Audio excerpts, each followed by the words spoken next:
Hello and welcome to another episode of the Christian Reeve podcast. Today's guest is a professional security officer and he wears many hats. His name is Richard Lawrence. Welcome to the show. How are you doing? I'm very well, thank you, Christian. Thank you for having me on. I'm so excited to do this. I think to be honest with you, every now and again I'll meet someone in real life and I'll have them on the show. But prior to that happening, there'll be a moment when they just start talking and I'm like, I have to get this person on my show. And that was exactly what I thought when I heard you telling your stories and everything and the way that we met. I'll keep that secret, so I'll keep that private for us. But let's just say me and Richard are colleagues. We'll leave it at that. But you were telling stories, and maybe it's like the way that you were telling the stories. To me, it felt a lot like the closest thing I can compare it to is there was a particular university professor I had years ago, and he was like just really, really passionate about his subject. And the irony was, we all hated the subject, but we loved him. Yeah, right. So I would go out of my way to make sure I was at every single one of his lectures just so I could hear him speak. And this is the same thing, man. Like you were doing your talk, and it was a genuinely interesting talk, but it was the way that you actually did that speech that was the really engaging part. And I know that all of us were really like locked in. Have you ever had any like professional training with just public speaking, or like how did you learn to get confident and kind of like tell stories, etc.? Yeah, I have had some training, and I'll tell you, it came from a strange source actually. The school I went to was in Cumbria. I am, in fact, a Cumbrian, and my first exposure to good public speaking was with Sellafield. Now, you'd be aware that Sellafield now is a nuclear reprocessing plant. It was a power station then. And we, through the sort of young enterprise scheme that they used to run, I'm sure they run something similar now.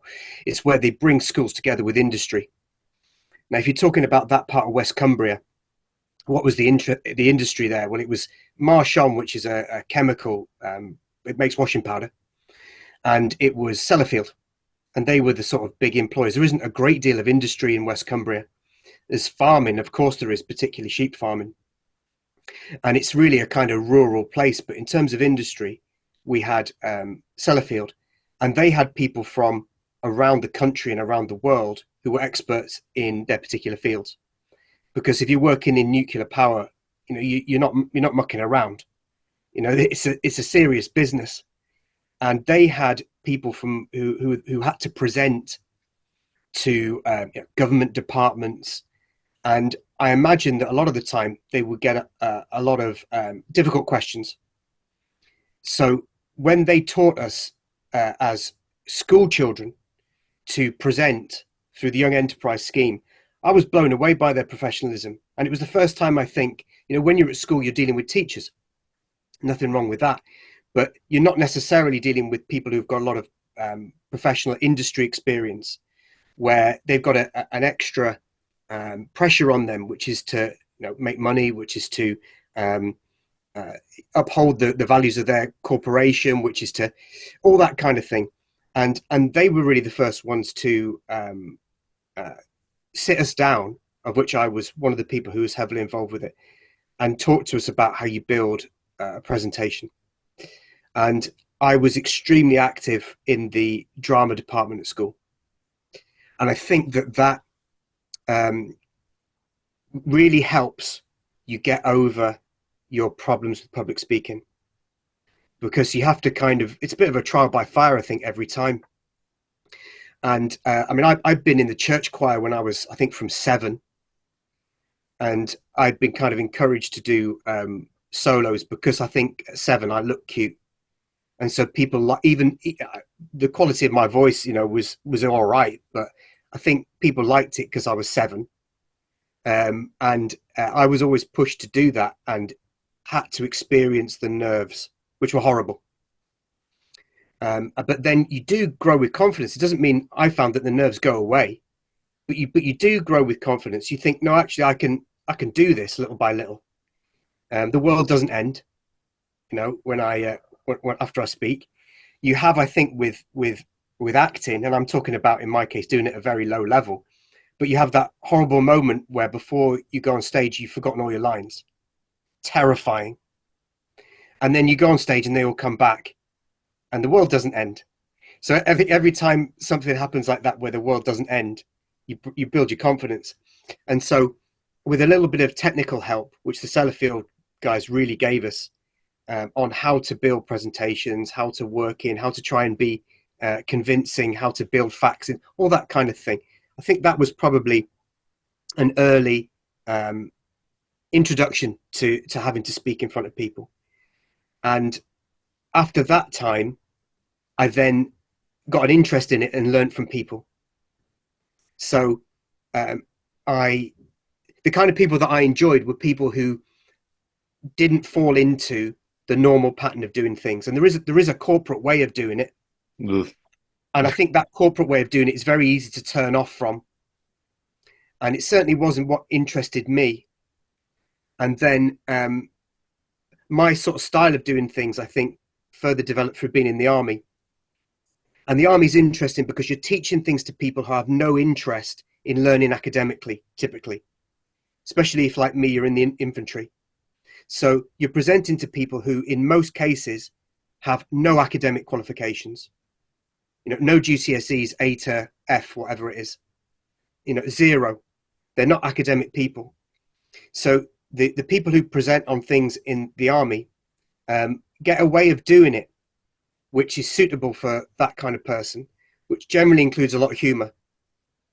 And it includes keeping stories short and engaging because the attention span's not very long. Anything that is dull, they learn how to pick it up with a funny story or something which allows you to attach it to something practical and work your imagination a little bit. And we had some very, very good instructors, I must say. A lot of them were Scottish. And I don't know why that would be, but I found that some of the finest instructors in the military, in the army, were Scottish. No idea why, but they were very, very good. And they brought the right level of humor. They were precise when they needed to be precise. And they didn't put any nonsense in there that you didn't need. They were kind of my idols, really, when it came to instructing and speaking. Something you picked up on there is like a solid point, and I've noticed. I think I established this when I was at university. This idea that our attention spans are very short, but apparently there's a statistic out there somewhere that like the average attention span for any one human being in like a lecture setting would be about 20 minutes. So you've got 20 minutes to get that audience. And I remember whenever I would be in those lecture halls, at university, it would be like 50-minute lessons. And obviously at school, A levels, I was always used to anything from a 50-minute lesson up to an hour and a half. And it's very rare that you'd be engaged that entire time. You probably have like waves here and there, but you're going to zone in and out. Even if you are trying to sit and just focus.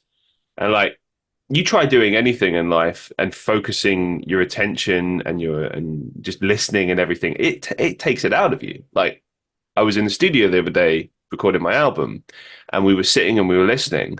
We are just listening to the music, and that was like it knocked us all three of us out. Like we were by about 3 o'clock, and bear in mind we're doing normally like a 10 to 8 session. By 3 o'clock, we were just exhausted, and I was just like, "Okay, guys, we're calling it. Like, let's just go, like, because this is ridiculous." But that's what happens, and so I've always wondered like why talks, lesson plans, etc., aren't broken up more like that. To be honest, in any setting, because especially when you've got people that struggle with things like, say, ADHD, which it makes it even more difficult to pay attention. It's kind of almost baffling that they structure lessons in that way or talks in that way. I mean, like for instance, the talk that you delivered to us, I'm pretty sure it was quite short, but it was like fascinating the entire time. But the reason why was because it was structured well, and as you highlighted earlier, you'd learned those presentation skills elsewhere, so you knew how to kind of build it in a way where it kind of we're still getting that information there that needs to be in there, but we're doing it in a compelling way. And one of the things I think that really stood out to me was the form of the storytelling. Like when you were talking about security, you painted a picture of like, okay, here's a scenario for you. Here's what happened. And like one of the stories you told, I started telling people about this story because A, I was just stunned that that had happened. And B, because of the way it was told, it was compelling. Like humans love stories. Yeah. And I think ultimately that's going to be the thing that draws you in. So obviously, like in the military, when you've got a group of young lads or girls and you're sitting there and you don't really know what you want to do. You probably joined the military because you needed some direction or you wanted to develop some skills, something like that. And you need someone to kind of give you that spark of motivation or give you a reason to stay or give you a reason to keep going. You know, it's like it's that. I don't know. I just find that fascinating. But I'm happy that we're already onto your military experience because I wanted to kind of I like to build things. I like to kind of paint a picture of someone, and to me, it's very logical that you got into security. But I presume it's military first, security thereafter. Would I be right in assuming that? Yeah, and I mean, most things in my life have been accidental, really. Oh, okay. And I don't know if necessarily that's any different to anybody else. I think or it may seem accidental, and then you can afterwards draw a sort of logical line to it. You were talking about people at school with ADHD, or what we now call Mm-hmm. ADHD. When I was at school, nobody knew about ADHD, um, but they knew about certain personalities, Right. and it was recommended to me by the person who was in charge of the army cadets at my school, who'd been a former regimental sergeant major. He pointed me towards the army. I think because he'd seen the types of personalities that go for it. Okay. And then from my point of view, I could not face the thought of being in an office job. Right. I just couldn't face it. So in some ways, there's a little bit of a motivation pulling me towards it, in that it's a challenge and it's physical and it seems interesting. But there's also a kind of a negative aspect to it, that I was running away from not wanting to do an office job and just being horrified by the thought of it. And I still am, really. I mean, I was thinking the other day that I'm sure that there's a scene, unless it's sort of crypto amnesia and it didn't really happen, in Harry Potter, where one of the students goes to look at the boggart, which takes the shape of the thing that you fear most, and I know who it is. It's Newt Scamander, and it's a desk. And so Yeah, yeah, the thing he fears most is a desk job, and I think that probably would have been the shape of my boggart, and it is for a lot of people at school, not necessarily the majority, but if you think of the way you learn at school, it's like an office job. You know, you're in rows when you're, and we're asking people who are 15, like 15-year-old boys, for goodness sake, you know, to sit down, be quiet, work through and it's like, well, that's a good preparation for an office job. But if you find that you can't stand that and you'd rather do anything, and you're seriously considering launching yourself out of the window just to get out of it, and it's almost painful to sit there, then you're obviously going to look at a different option. yeah. And Sorry to talk. Go on. Go on. no, Sorry. that's brilliant. I was going to say that I seriously thought about trying to be an actor when I was at school, and the other option was the army. And uh, the the thing that happened was I mentioned my interest in the army to a very, very good careers teacher who was very proactive, and he set me up an interview with the school's liaison officer very quickly, and so that then took off. Um, I certainly don't regret it, because I have friends who are actors, and hopefully I'm not conceited enough to think that I would have been successful. But then success as an actor, it seems to me, is getting some paid work. That's success for me as an actor. Like It's relative. I can tell you that much. exactly, Yeah. success as an actor. Okay, you've got your last of the movie stars, Tom Cruise, sitting at the top of the pile. Yeah. But there's so few people, and they get all the work. I see Anna Taylor-Joy in everything at the moment. And there's certain actors and actresses who just seem to be in everything, and they get the whole work, and then everybody else. I think if you're paid to do any job acting, you're a successful actor, and Well, that's the life, isn't it? There you go. By that definition, I am a successful actor because I've Well, been paid over the years for acting. there you go. And that I think it's you need to recognize what an achievement that is, I because there's a guess. lot of people trying to do that, and the success is relative. I'll say this Um, actually. I had a guest a few years back. He sadly passed away, actually. Rest in peace, Dennis Mellon. A career actor, had been in the industry for a good 30 odd years and always in work, always had something. And you probably never would have heard of him, but he made a career out of it. And as you say, like it's getting that paid work. And to be honest with you, my mindset has changed a lot over the years. Like I pursue a lot of things in life, as I mentioned before, like music, acting, obviously podcasting, content creation. My goal is just to make money out of all of these things. And one thing that I really resonate with you on is this idea of fear. It's entrapment. You don't want to be trapped. You don't want a job where you're trapped and you can't walk, in your line of work, right? I see you moving around, you're talking to people, obviously you have to do that as part of the job. Part of the job is observing and identifying and watching patterns and looking for the things that people miss and stuff like that, right? But it's also the freedom element. It's also like the training element. You're training people. Like say when you have security come into the venue, you got to kind of brief them on like, well, this is what you look for. This is what you are missing. Da, da, da, da, da, So there's training. There's the freedom of movement. Yeah, just being able to walk around. Funnily enough, I can't believe I'm saying this, but I think I actually do prefer hospitality work and stuff like that to like desk jobs because I've done marketing, I've done sales recruitment, and it's just sitting, as you say, at a desk. And the only movement is, oh, okay, maybe I'll go up and grab a coffee and talk. That's it. The rest of the time, you're at that desk. And unless I'm working on something creative, I can't think of anything worse. Whereas mm, hospitality, you can kind of move around and talk to people. You don't have to be in one spot the whole time. And yeah, it's very hard work, but at least there's that freedom of movement. yeah, I really resonate with you on that. I totally get where you're coming from on that. yeah. It's when we think about what you do as a job, or what do you do? I'll put it another way. The way that Johnny Marr puts it, he says, you've got to find a way to solve the economic problem or the economic question. Put it that way. So whatever you're doing creatively, you're still going to have to be able to live. So you're going to have to solve that problem, and however you do it. So you might have a full-time job, you might have a part-time job, you might be interested in creative endeavors, but you still need to do a certain other thing. All these things are possible, and nowadays we probably don't look at a job for life.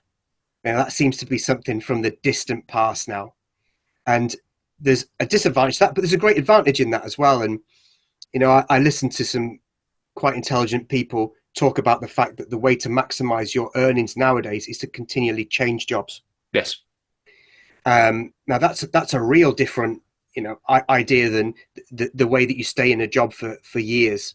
It's a way to keep changing. You've got to be flexible. But for the person who has less of an attention span, let's say, or has a little bit more, kind of itchy feet, that's better. Like that works better because if you keep needing, you need stimulation. If you're that kind of person who needs a bit more stimulation, then you can do that. And my way into security was, after I left the army after 9 years, I went back to university, did a master's in philosophy. That was like a buffer for me.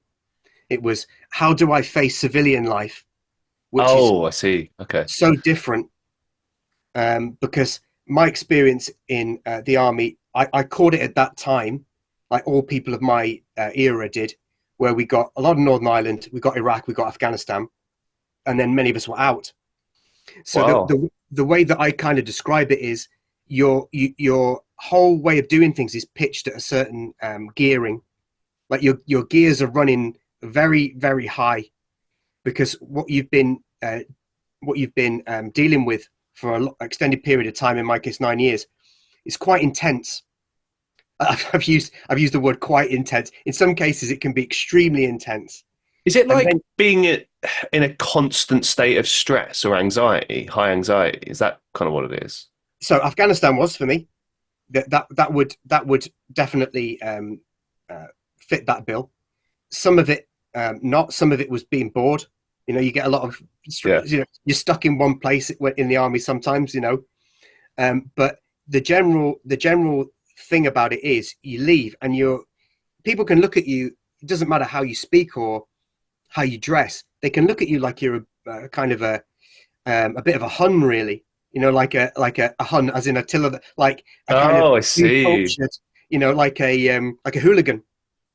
Interesting. Um, yeah, because your gearing is so high. Like, this guy's a maniac, and then you've come from an environment where everybody's geared quite high, so you're not a maniac in that. In fact, I regarded myself as being one of the calmer, more reasonable individuals in my kind of immediate peer group.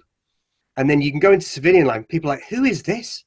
Who is this intense maniac type person who doesn't seem to care what other people think much, is very, very sure about certain things and the way that they should be done. And I recognize that. I recognize that I was probably geared too high. And that year at university was really what I intended to do as a buffer to try and make myself more appropriate to civilian life.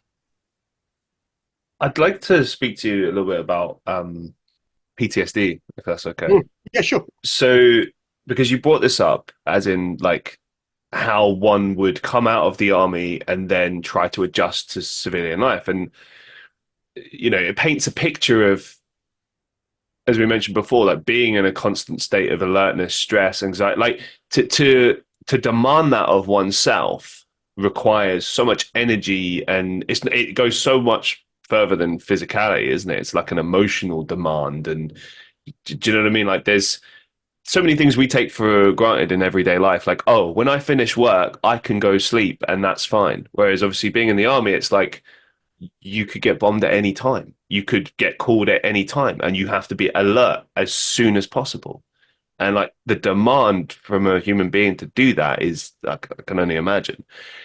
The closest I've seen to that was I was at a bar of mine recently, and there was a guy. He had too many drinks, and it wasn't the first time that he'd been there.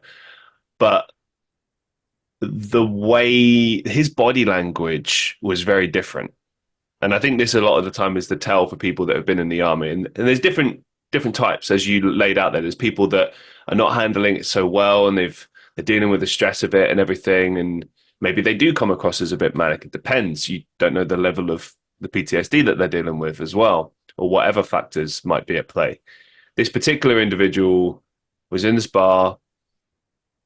I guess he'd had too many. I don't know, but he was very emotional, and he was shouting and screaming at the bar manager, and he's ready to hit them.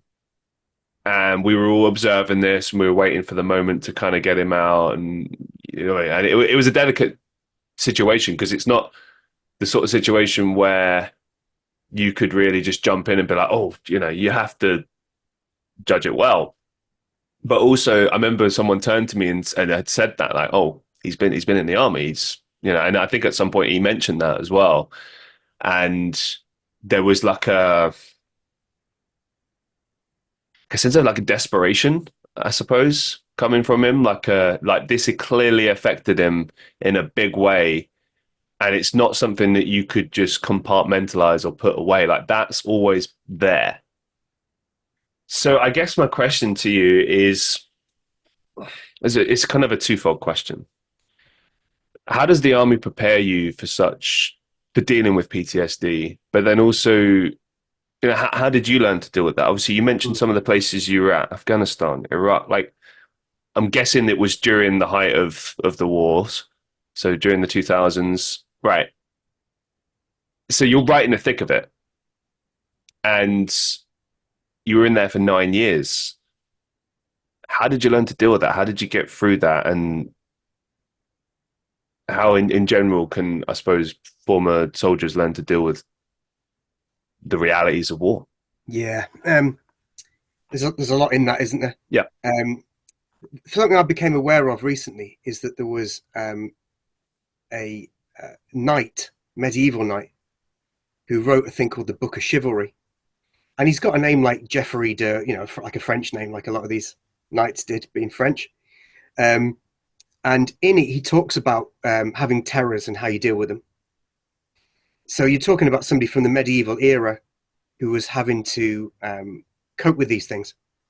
So it's not like it's something which is new or unique to our generation, and obviously we think about the people from the First World War with shell shock, the Second World War, Korea, Vietnam, whatever. It's a very unfortunately common thing, and it doesn't seem to be that there is a panacea which can make sure that from these kind of intense experiences there is a kind of guaranteed way that you can avoid the worst kind of mental problems afterwards. But something that I was just writing down as you were speaking, and where I've seen things be quite effective, is this is quite a kind of a meta point, this really, but it's in ritual. So a great deal of the army is to do with ritual when you think about it. And I know when we say that word ritual, we think about typically religious things, but it Oh, is it is religious if you take a very broad view of what is religious, which I do. I'm gonna give you an example because I think without the example, it can be a quite sort of amorphous and point that I'm trying to make here. When we were in Afghanistan, and one of the British soldiers died on the ground, was killed in combat.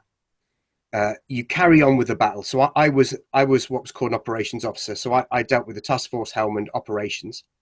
So I'm in an operations room in that conflict, and you're dealing with things at very, very high pace. Typically, you might have multiple little battles, firefights going on at the same time with different units, and you've got to send the right resources, the helicopters, the take away the casualties. The artillery will fire on one point. You have to battle manage that. And so a soldier would die on the ground. And for me, for example, the soldier died. You no longer need to send a helicopter to pick him up.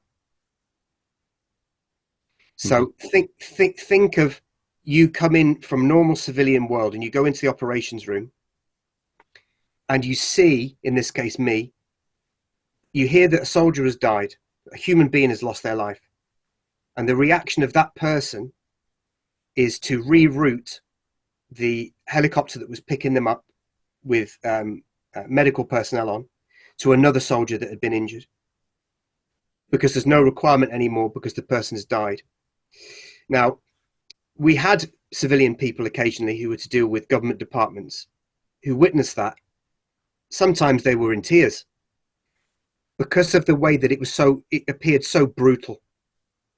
But it's a necessity of combat. It's not something we like to think about for good reason. Why would you have to if you don't?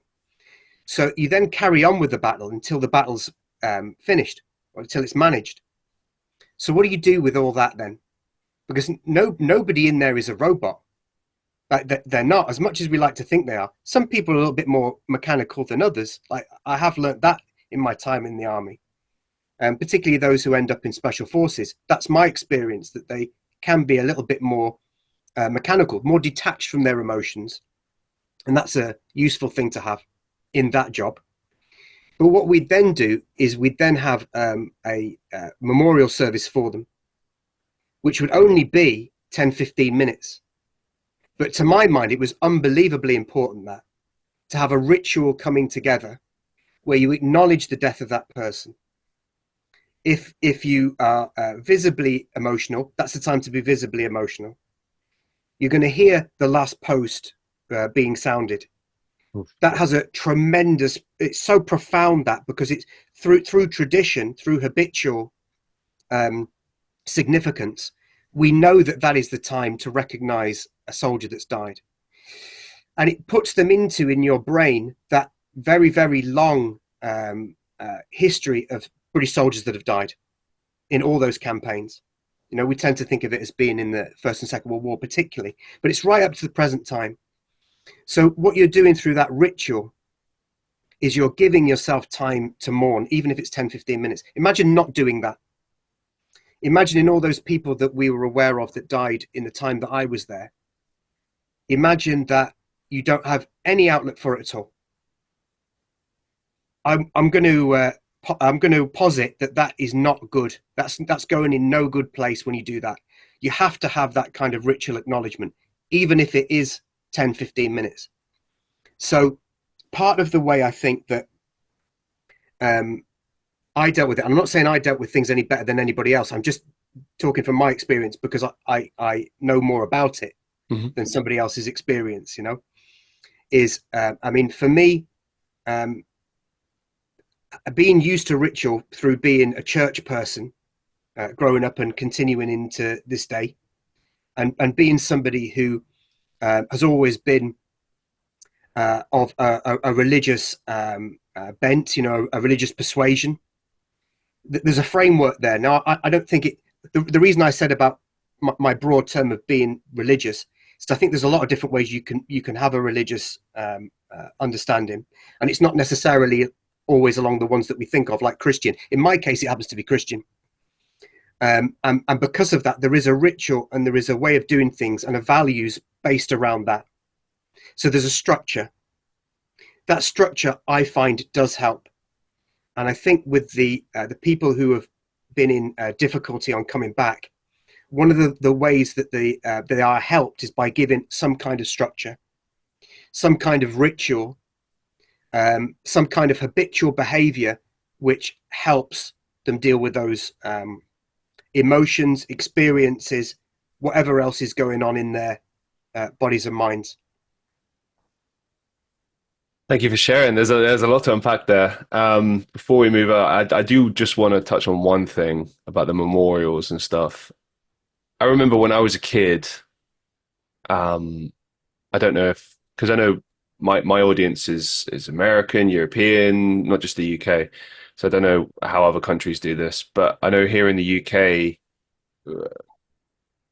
keeping having memorial services for those who've fallen in combat is like a big thing here. Obviously, I think it's every November, isn't it?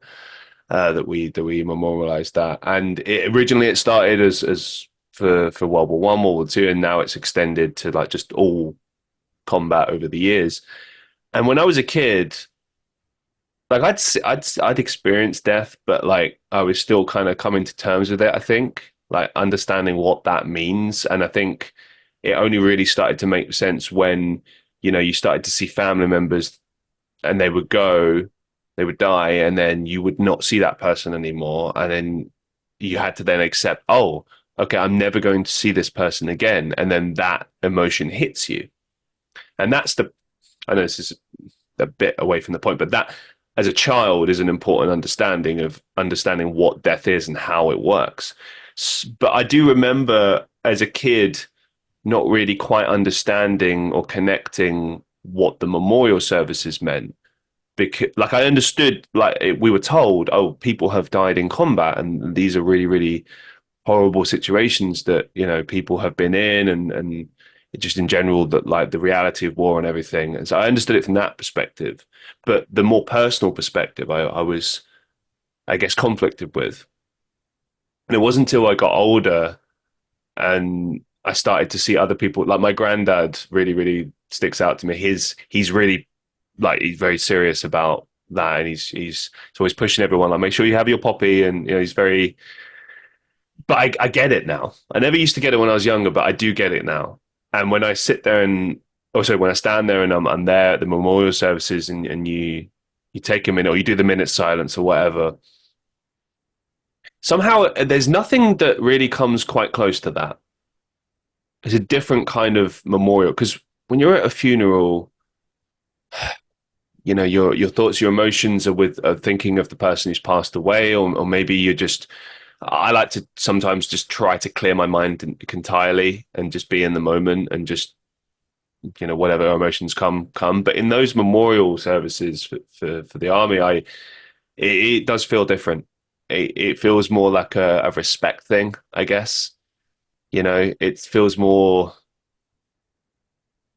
like I think sometimes it gets me like when we do the minute silence and it's in public, like maybe you're working and you stop and everyone stops for that moment and you just do the minute silence. And then life goes on. And it feels, as you mentioned before, like brutal, but then that's the reality of life. Life keeps moving, Mhm, whether you mhm. like it or not, it keeps moving. And just going back to what you were saying before about how it can seem brutal to those that don't understand, it was like, well, no, you have to do that because you can't afford, because time is everything in a campaign like that. You can't afford to stop and be like, oh, we've lost this person. Like, you have to, ironically, because I said before, like, that, oh, you can't compartmentalize. No, you have to do that. You have to learn to, okay, we have to put this emotion in a box and we can't deal with this until this is over. And then when it's over, we can, because obviously there's a bunch of other stuff you have to deal with before you can even get to that point. So that 10, 15 minutes that you get where you memorialize that person, as you said, that's your time to do that. That's your moment to do that. But there's all these different things you have to take care of, these rituals, as you put it, like these things you have to move through before you can get to that moment. It's incredible. Um, it does kind of hit you sometimes when you think about it. It's quite serious stuff. So thank you very much for that. I really, really appreciate that. One thing I wanted to ask, I'm going to rephrase this question because we've already kind of touched on quite a lot of elements to it. So I'm going to try to rephrase it. I guess before we moved on to the topic of security, I wanted to understand how your background in the military has kind of shaped how you approach security, health and safety, things like that. Now we've already established that ritual is a big one. And for those maybe, if I'm right in assuming this, a lot of that comes down to the everyday things. You shine your shoes, you you every day you iron your shirt, you do this, you do this, you do, and so many of these elements are important in the overall process. And one thing I got from your talk when you were talking about security and in different venues and how it works is it's essential to know, okay, these are my exit points. These are the procedures I must go through if something happens. So I know. Chances are something's probably never going to happen, but I have to be prepared in case it does. That was kind of the main things I got from your talk and also from those terrifying videos that I had to watch. Oh my God. They work though. They're Yeah. really good. Um, but yeah, is there anything else that stood out from your military experience that kind of maybe shaped your approach to security? Yeah, I think you've got the right idea there. I mean, to put it another way, ritual embeds culture. Right. So what you want when you are a security manager is you want to help to inculcate, if I may use that word, or yeah, to kind of generate, to encourage a culture of security. How do you do that? Ritual Okay. embeds culture. So you know that the work of being a security person, you've got to be persistent. You've got to be persistent. You've got to be polite. You've got to get cooperation because you want people to do things habitually with little rituals all the time. And it's not the work of, oh, well, today we did a really good job on our security. We were very vigilant. You can't do that because you never know when a problem might occur. Yeah. So you're trying to help create this culture. And the culture comes from very little things that are done habitually, which make up to quite a lot. And a poor security culture happens the same way. It happens because nobody's picked someone up for leaving that door open. Yeah. And they've been, oh, we've been doing that for years. Right. You know that when somebody says that, that it's going to take you quite a while. You're going to have to be persistent on encouraging people to do the right thing. In the army, for example, you've got more, you're going to laugh at this, but you've got more tools to punish people very easily, right? If they don't do the right thing. And now those tools, they're not just what you might think of as punishment. People, your peers, will look at you in a way that's not positive. So you'll start to become, oh, it's that guy. He's not a very good soldier. So there's a big social pressure if you don't do things well. And it's huge in the army. that idea that somebody isn't a very good soldier, your status goes down, you know, because they're like, this person's skills and drills are poor. That is a terrible, that's almost the worst thing you can say about a soldier, is that they aren't able to do the habitual things well, because you know that that's important. Now, you don't really have those things open to you in a more corporate environment. So we need to use persuasion, politeness, humor, and we need to be persistent. And I'm never ever afraid to bore people to death on a point. You know, nicely, politely bore them to death is like, I'm going to, hopefully that individual thinks, even though I'm not massively motivated to do this, I'm going to do it because otherwise Richards will politely bore me to death again about this point. So it's easier just to do it. Right, fine. Because we need to build that kind of culture habitually. Um, and that's the way that you're going to get something which is more effective in terms of a culture, because every single person is vital in that security culture. Like, you're only as strong as your weakest link. You're only as strong as the person who leaves the door open, loses their key, etc., etc. The way that you talked before there about security, these two things, security and anxiety. So what's the treatment for anxiety? And I'm making a very broad point here, not just about the corporate life. Is security. So security is the treatment to anxiety. I am anxious. Let me give you an example about a presentation that I'm going to give tomorrow.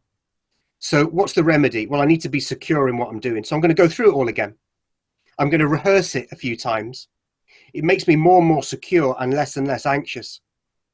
We hear nowadays that we've got an epidemic of anxiety. We have got an epidemic of anxiety because nobody feels secure, because they haven't learned proper tools in order to deal with it. It's not because their brains are suddenly different than 40 years ago. It's because that structure they haven't necessarily grown up with. Structure gives you security, lessens your anxiety. You know, you if you're in a jobs market that you think is volatile, yeah, your anxiety is going to go up because your security's gone down. So when it comes to creating a security culture, we'll bring it back from the sort of general to the specific. I want people to feel secure, and we do that we drop the anxiety by having these little habits, and the habits and the preparation and them feeling like they've got resources. If everybody knows, right, the fire alarm goes off, there's a fire, I know exactly where we're going to go. I know exactly, and I know how to get there. Right, my anxiety about that fire alarm going off has dropped because I know what I'm doing. It's the uncertainty that makes you anxious. And anxiety is not a stupid thing. Like, it's evolved or been created, or however you want to put it, in humans for a good reason. You know, it can keep you alive if you're sensible, because it encourages you to do something about it. So I think, whenever you feel anxious, I feel anxious about, right, you need to do something then. That's a call to action, that anxiety.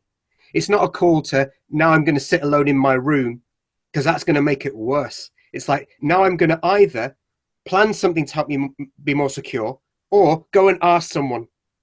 Like, go and ask someone who knows more than you. That's a great thing to do. I do that all the time. If I'm anxious about a certain thing and I don't really know how to do it, typically it's something to do with computers, which are my sort of bête noire, very poor at them. I'll go and ask someone who knows about computers. Mate, I don't know what I'm doing with this. I'm bothered about it because I don't know if it's going to work. Please, can you help me? He'll go, yeah, okay, mate. All you need to do is this, and this, right? I'll write it down, and suddenly I'm less anxious.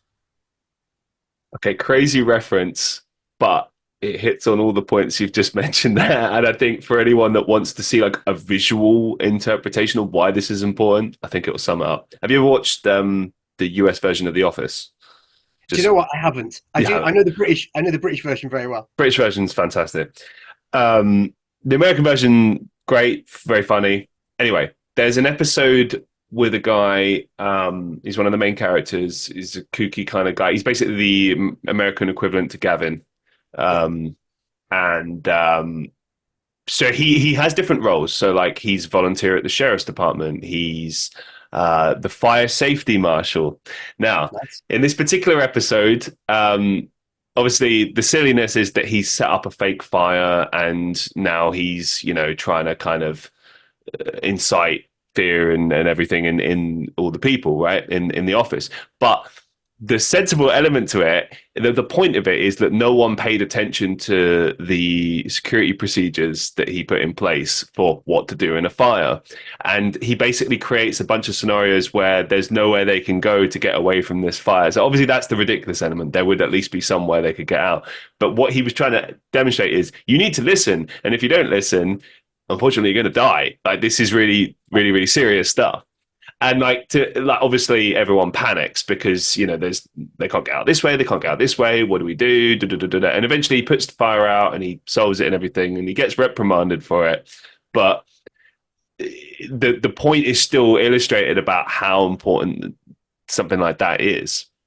From a security perspective, it's knowing the procedures, knowing what to do. Like as you highlighted there before, it lessens anxiety. If you're in, say, a hotel, okay, where's the nearest exit? Where's the nearest stairwell that I can get to that will get me out of the building? Or, where's our meeting point for just in case this happens? 9 times out of 10, it is just a fire drill, but sometimes it's not. You don't know. And you need those options, really, don't you? And obviously people panic when they shouldn't. You do need some sensible voices. I think you need people to be like, right, this way, we're going this way, follow me this. You need those people. But it's crazy how lax those procedures can become sometimes, particularly when it comes to health and safety and things like that. And I know that some of that is to do with, like as you mentioned before, oh, well, we've always done it this way, or oh, well, there's nowhere else for this to go, or it's like, well, it's not really on, is it? When you need to ensure that security and safety.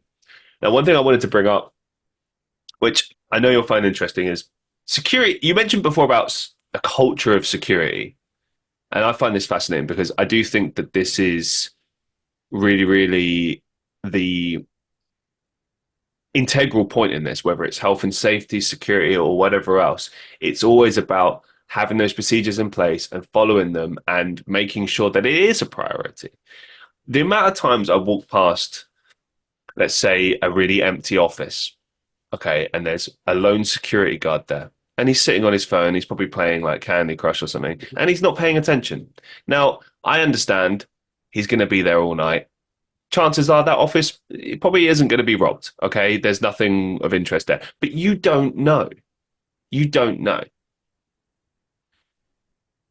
I've worked as a concierge before at different venues, and that has an element of security. I basically was a security officer as well. I'm kind of a mate. Like there was one time I was responsible for like at least 3,000 people, so it's pretty insane. But one thing I immediately acknowledged is, oh, here's a piece of paper which tells me all of the procedures I need to follow. Like I need to do a walk around at this time and at this time. And a lot of it was more to do with like, oh, refilling this coffee, cleaning this area. But a lot of it was security as well. I understood that they liked this idea of that concierge walking around and having a presence. Obviously, as I kept doing it throughout the day, people become accustomed to your face. You become familiar. You become, people feel safer. Oh, it's the guy that's working. Oh, the concierge guy. Okay. That's an element of security that's really important, is the feeling that presence, particularly, in cities like the city we live in, Manchester, where there's been previous attacks. It is a place that is quite a well-known, famous city. So, the level of threat goes up. And it really does blow my mind that in certain locations, certain venues, the security is taken very seriously, but in other venues, it's not. Now, I understand that maybe that's down to like the heightened risk, but the risk is always present.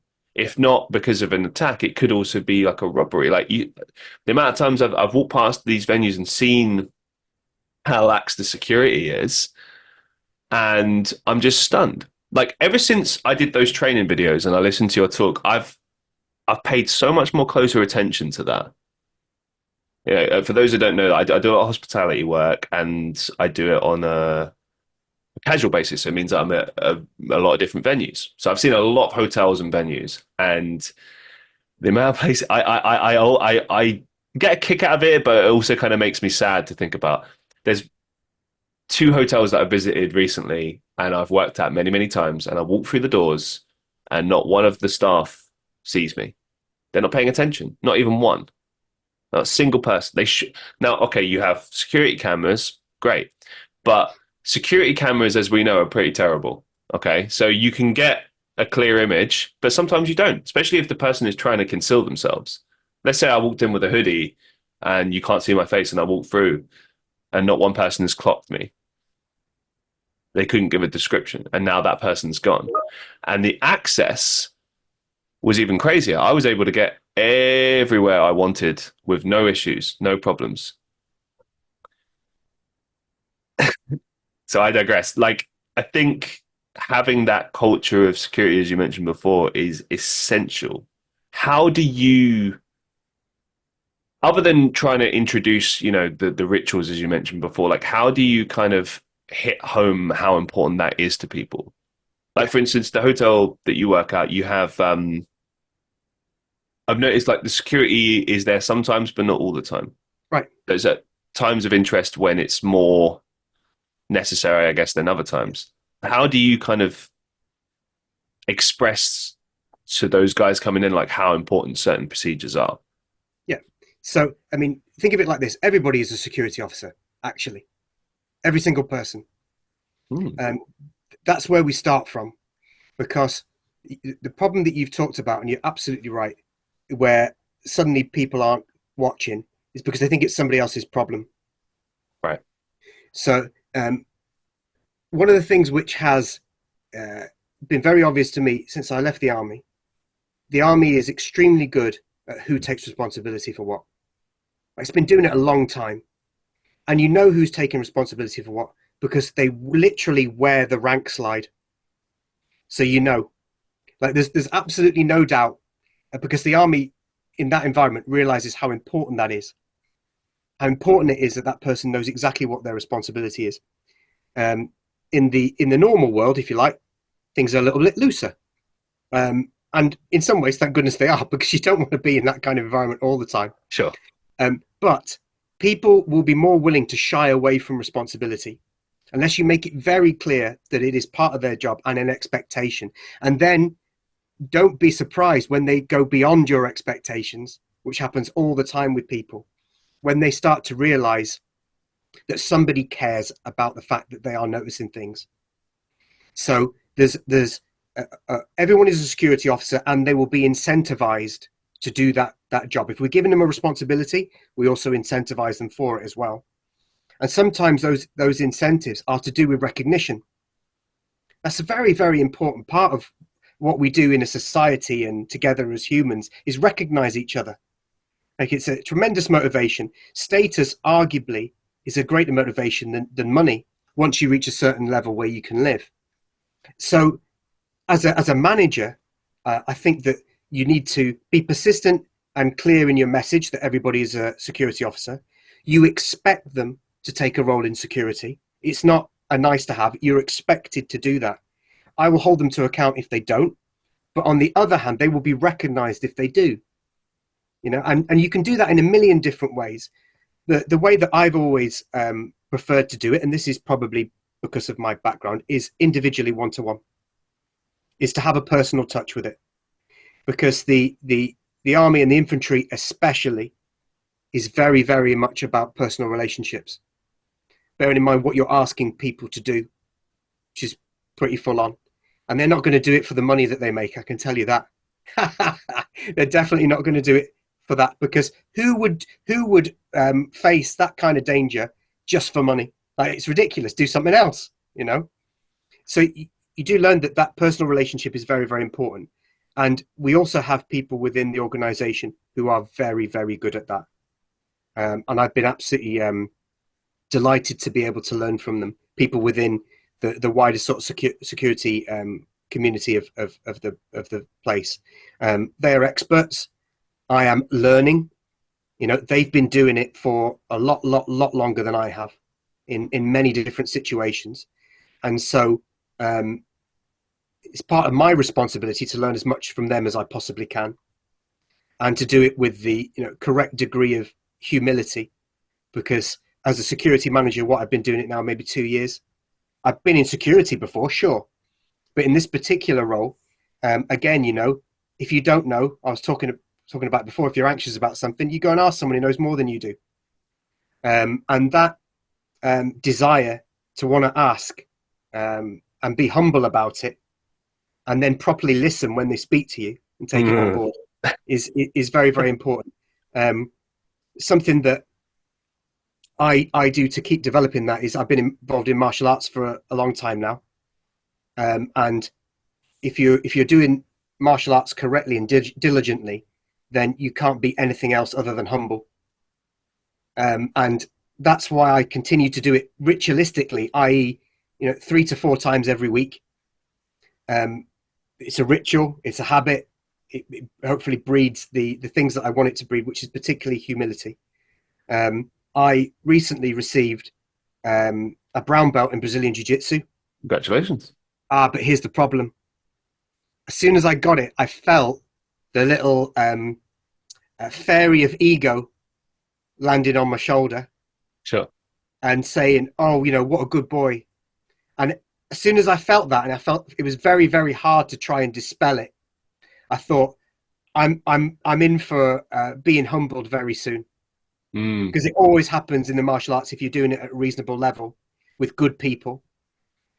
And I knew it was coming, and it's good that you know it's coming. But I still find it very difficult to dispel that "what a good boy am I" kind of thing. And sure enough, I managed to spar with somebody only like 2 weeks later, who's half my age, probably twice my strength as it turned out. And at the end of it, I mean, one of my friends I've known for years said to me, he went, "Richard, you look a little bit pale." And I was like, "Yeah, I feel a little bit sick, I'll be honest." And that's the lesson. And so I knew it was coming, because if you're doing something that's sufficiently challenging, you will get that. But I'm not even necessarily doing that because I want to be a great grappler. I'm doing it because that's the lesson that you have to keep learning. That as soon as you feel that voice saying, "What a good boy am I," that's the moment you need to pay attention and be very careful. Because if you don't pay real attention to that, then you're heading for a fall. And if you can do it in the martial arts, that's good, because it's in training and it teaches you the lesson without too many dire consequences, other than the damage to your ego, which is what you want. It's like you want that, you know. I woke up the next day and I thought, "Oh, for goodness sake," and I thought, "Oh, I'm gonna have to spar that person again soon." It's like, yes, but you're gonna have to do the work before then, Would you because say that the destruction of one's ego in martial arts is important in kind of making you a more effective fighter? I mean, because I would think that it would give you more focus, wouldn't it? If you completely eliminate, obviously it's impossible to completely eliminate the ego, but to get it, as you put, to a state where you're humble, you have humility, and you recognize it as this is ritualistic, this is a part of me, this is movement. Like one of my heroes is Bruce Lee, and famously once said, like, I'm paraphrasing, but be like water, yeah. move with it. Don't try to resist. Like, and when I looked at it like that, I understood martial arts to be more about movement and the teachings, the philosophy behind it, and everything, as opposed to just fighting and kicking someone's ass. Like, it's not really. Oh That's yeah. kind of besides Oh the yeah. point, weirdly. Absolutely. I mean, for us who train in the gym, there are some professionals there Sure. in mixed martial arts, but for the vast majority of it, that's not the path we're on. Mm. We're doing it for other reasons, and the balance between the ego and between humility is something that's fascinated me for a very long time, because ego, or at least part of it, is essential in driving you forwards. It's very important. It also protects you to a certain degree, and to kind of unpack that idea, I watched some of these things on Netflix that are to do with the Tinder swindler and uh, Mm. all these kind of things where people have been taken in, and I was particularly interested by people who were taken in by religious cults, for example. Fascinating stuff. And there is a sense that if you've got a healthy ego, it kind of protects you from that kind of nonsense. Yeah. So, straight away, somebody who's talking to you, you don't put them on a pedestal. You got a healthy ego. You may even be thinking you're no better than me. Now that is ego talking. That it is, but it can protect you from certain forms of harm. So that's a positive aspect of it, which I don't think is talked about often enough, because we just generally think ego bad. Well, ego drives you on to achieve things.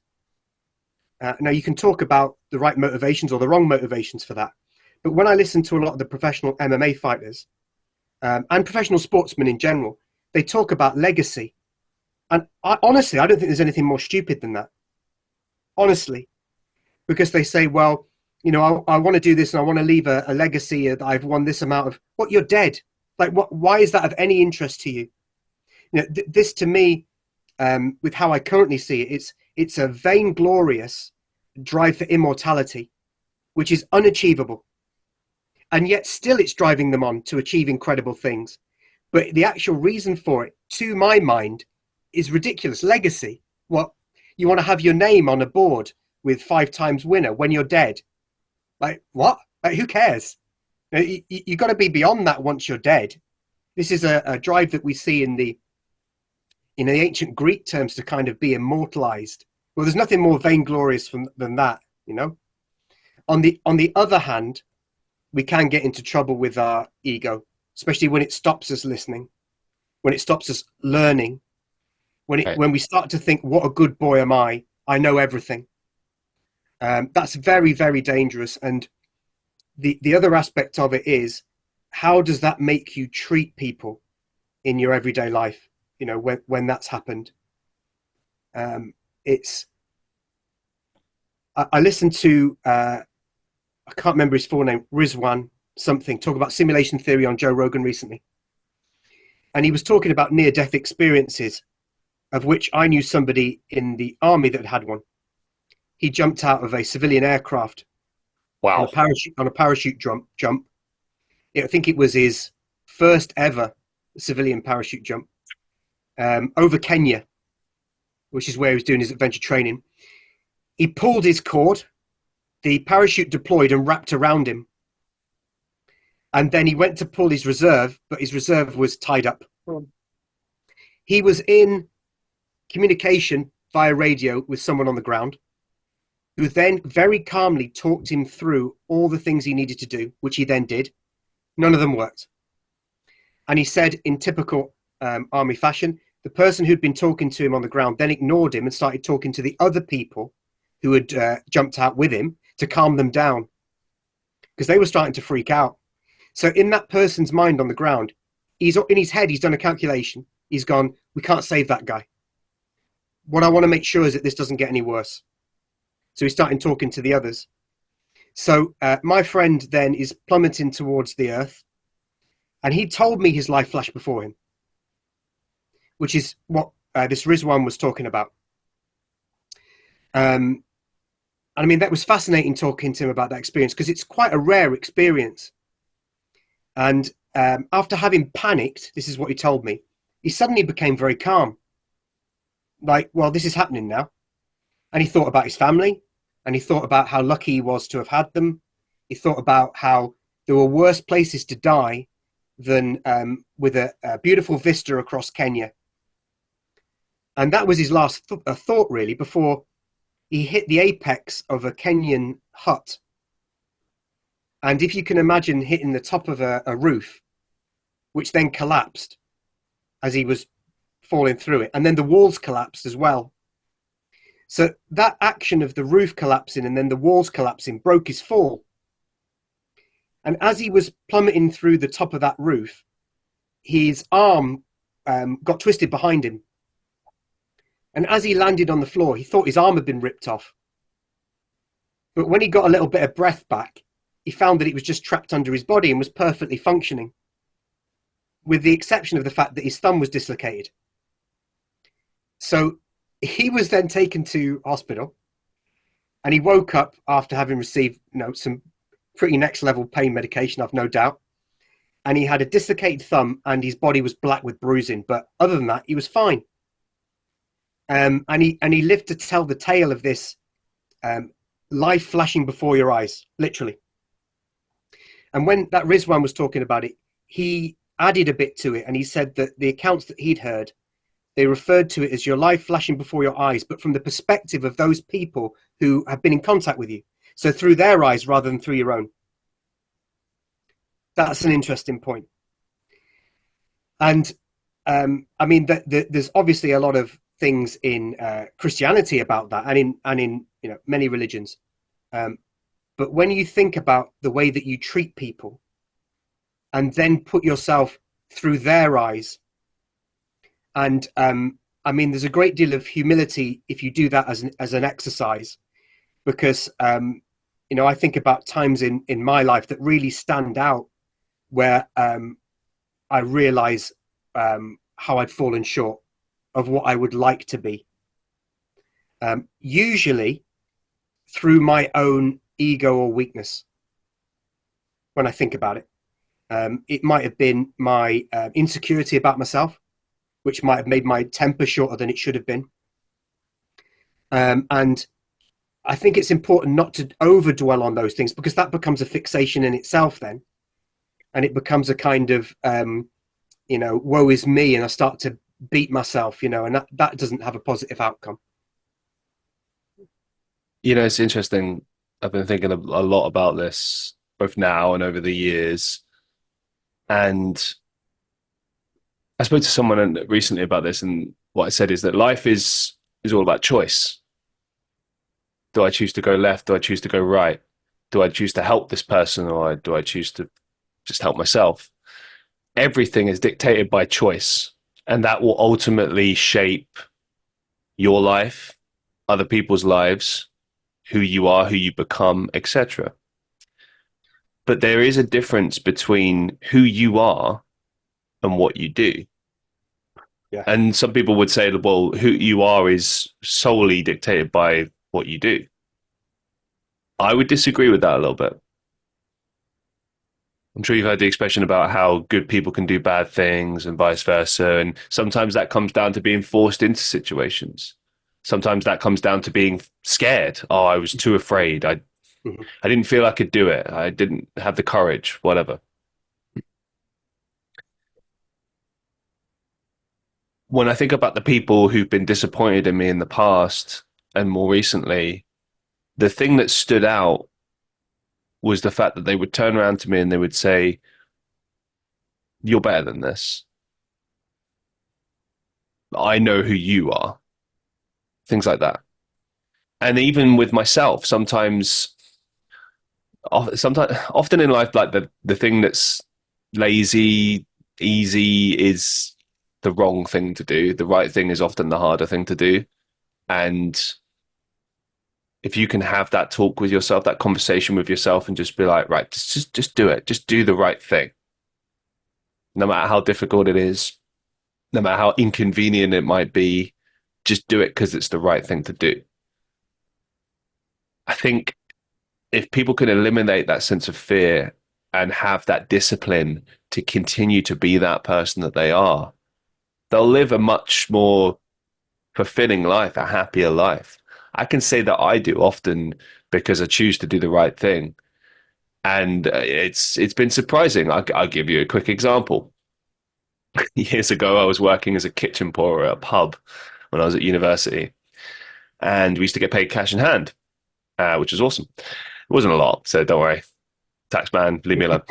But I remember one week they paid me early or something, uh, and then when it came to the actual payday, the barmaid who was manager was going to give me the pay again, and I said, "Oh no, no, no, no, I've already been paid," and she looked stunned. Her face, like she just couldn't believe it, and she said, and I remember I was like, "What? What's the problem?" And she said, "I mean, you could have just taken that, like," and I was like, "Well, why would I take what's not mine?" Mm-hmm. And I knew that she knew what I meant, but she was like, "Well, that's really honest." She didn't expect that honesty because most people wouldn't have bothered to do that. Now, that's not me trying to paint myself as some saint, like, oh, I'm such a great guy. The point I'm trying to illustrate is that there's this expectation of people that exists. If you choose to be a good person, or it's a continual choice. You continue to choose to be that day in, day out, day in, day out. If you have a bad day, if you mess up, if you let yourself down, as you said, don't punish yourself. Just try to be that good person. I can remember the exact date that I last lost my temper. I am very disciplined when it comes to my temper, but I'm human, and why did I lose my temper? Because of ego, because I was angry at someone. I felt outraged. I was outraged at their behavior. And, I won't go into specifics, but what I will say is that I let it out. I was deliberately trying to provoke them because I wanted them to hit me so that I'd have an excuse to hit them back. And I'm not a violent person, but I was that incensed with anger that that's where we were at. And it was stupid. Now, the interesting thing about that was that, again, I don't lose my temper, but it's in me. I have a temper, but I keep it under control. I don't let it, it's emotion. I'm not saying that it's even necessarily a bad thing. It's just that you have to be disciplined with your emotions. There's a time and a place, and you just have to work through that. Anger is one of those. It's destructive, isn't it? And often when you let it out, it, once you calm down, you're left to pick up the pieces. And this was one of those examples because I screamed at this person, I shouted at him. I thought he was going to hit me. He didn't. He walked away, and I then remember just standing there for about a minute, and I calmed down, and it was just empty and calm. And then the realization hits: why did you do that? That was unnecessary. What did you achieve? Now all these thoughts just bounced through my mind, and I was like, yeah, yeah, I know, I know. And I was like, right, well, I have to be the one to take charge of this situation. So I brought him downstairs. We sat down and we just talked, and we worked it out in like 10 minutes. And shook hands and went off. And then I remember thinking, like, I'm not going to let this happen again. Mm-hmm. And I remember that day. It was 3 years ago. It was in the middle of the year. And I always think back to that. Whenever I feel myself getting angry or upset or whatever, I'm like, well, remember, man, like this is the choice. You choose not to be that. You choose not to let that happen. And I think that a lot of people take this stuff for granted. A lot of people, it's very easy to turn around and be like, just keep it under control or just do the right thing. Like, it's very easy to say that, but to be Yeah. consistent with that and Mm-hmm. disciplined with that, that takes a lot. That's a lot of energy and willpower and motivation. I mean, I know some people I've tried to give advice to over the years, they're still stuck in that negative mindset. And I've been there. I know how that feels. Like it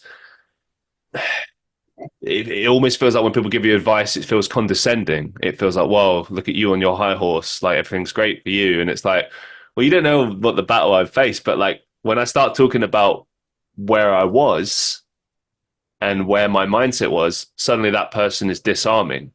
They're like, oh, okay.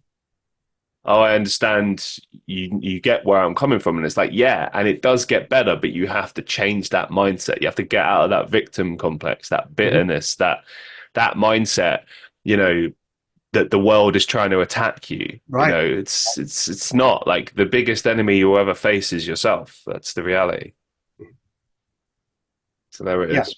No, definitely. I mean, the as far as I can tell, the world and the universe is pretty neutral regarding your own regarding your own performance in most ways, and that should be freeing. It should be, well, okay, so I can make my own way. The fact that it's the ego and all those things are an ongoing problem is why I still do martial arts, many times a week, because it often comes back in new forms. It's not like it isn't me. It is me. That's the problem. It's part of me. Maybe you can soften it by saying part of us all. All right, fair enough. But that's not relevant to me. What's more relevant to me is I know it's inside myself. So it has to be dealt with. So we continue to do it. Now that I'm starting to get older, a new way that it comes about is frustration with kind of injuries, maybe Mm, declining physical prowess as I'm getting, to the back end of my 40s. That's real, but it just shows you that as things change, the ego comes back in a different way. So am I getting frustrated because the people that I'm literally grappling with, like we talk about grappling with a problem, we can literally grapple. It's a very sort of direct metaphor that way. They're stronger than me. They've got more energy than me. They can grapple for longer. They don't get as tired. You know, does my ego kick against that with frustration, with insecurity, or do we, kind of embrace it and go, "This is the reality. Let's do things slightly differently." Um, and that's why I continue to do it because the challenge is, they come back in different ways. It's like a hydra. You cut off one head and then the others come. It has to be kept on top of. It's not, or I think probably until you reach the point of being a Buddha, or until you reach a point of being a Christ, then you're going to have to keep going. It's a long-term project. It's not I've done it once and now that's it. I've done it, but that's all I have to worry about. Yeah, and that kind of fits nicely into what we've been talking about ritual and habits building culture. Ritual and habits, hopefully building a change in ourselves in the same way. So we have. I mean, I didn't intend it to be like this, but it seems to be quite neat in the way that what we've got is those things being true on a personal level, also being true on a cultural, societal level, at least within the sphere that we can have some influence over. absolutely. I want to flip the conversation a little bit, bring it back to security, and throw out some questions that my viewers had. So shout out to Vilma. Thank you so much for this. Well, good shout I out, want, Vilma. yeah, man. She's a big fan of the show, good friend of mine, and I know Fantastic. she was excited about this. So I want to kind of move it more to like the sphere of technology for a second, because I find this interesting in the context of security. One of the questions she sent through to me, which I thought was fascinating, was how would a power cut affect your work?